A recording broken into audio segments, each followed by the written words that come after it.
Hello people, thank you for joining me once more with another fragrance video. In this review we're going to look at the latest fragrance to be added to my collection.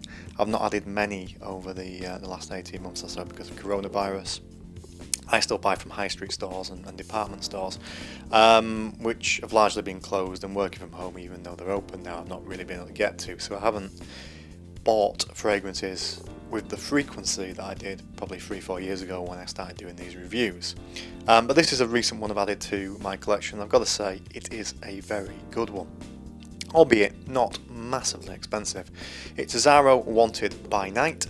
I've included in this video not just the fragrance bottle itself but also the box, because I know some people do seem to have a thing about boxes. Don't know why. Presentation packaging means as much to them as the scent. Personally, I think the smell itself is the main point, but if you like boxes, this is what it looks like. Anyway, what can we tell you about this fragrance? Well, this fragrance is spicy, yet fresh. So it doesn't go down one avenue of being, you know, a really dark, dense, crisp fragrance. It doesn't go down the avenue of being soapy, fresh. It kind of straddles the gap in between.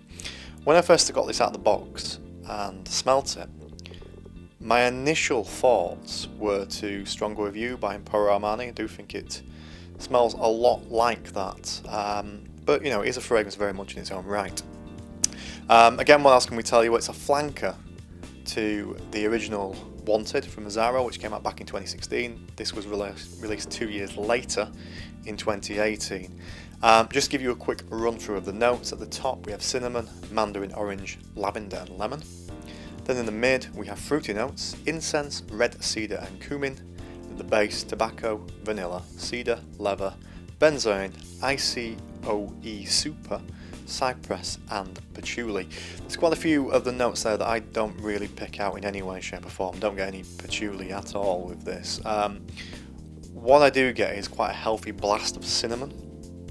So although it has a fresh element, and that's probably toned down because of the lemon, the mandarin orange in particular, it is very cinnamon driven, particularly in the opening, which makes it good for this time of year, around the autumn, the fall, when the weather's starting to turn cold. Because it's not a real winter fragrance. I said this would work well when temperatures are around sort of 12-10 degrees, not, you know, -5, if you live in a sort of place where you do get those kind of temperatures. Other bits of information to also mention to you, as I say, the cinnamon is the main note with this. It's offset by the mandarin orange. It really is a lovely formulation. Of course, for the price you are getting something that's driven mainly by aroma chemicals, not so much by naturals, but you know, most people don't know the difference, to be fair, unless you're a complete fraghead and you know what to pick out. Performance, very good. I will say very good. I mean, I've seen some other people say that this is beastly. For me, it's not, and that could be a skin chemistry thing, because fragrances don't tend to last that long on me compared to other people. But then again, I do feel that I probably go nose blind a lot sooner than some people. So fragrances could be there in the background working away, and I've just lost sense of them. But even that said, that it is a very, very good performer. Decent longevity, very, very good projection, particularly early on. You know, that's even on my skin. So if you want something that does stand out, then yes, people are going to be able to smell you quite easily with this fragrance. As I say, I don't believe it's beast mode, but I do believe it is very, very solid. Could it be cloying? Possibly, if you wore it in the wrong situation. I think if you were to wear it outdoors this time of year, October, November, then it is absolutely perfect. In the summer, maybe a bit cloying. If you were to overspray, as with any fragrance, then yes, it could be a little bit too much if you put yourself in that position.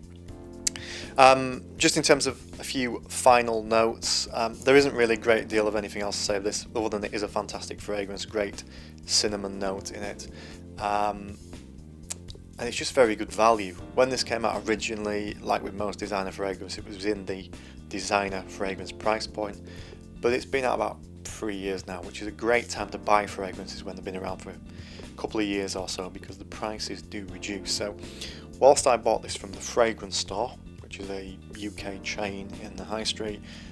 You can get it cheaper online.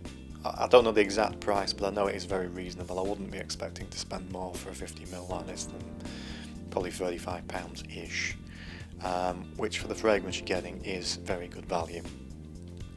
Anyway, that's enough of me babbling on about scented water. Thank you for watching this video, thank you for tuning in. Do please check out my other videos in the future.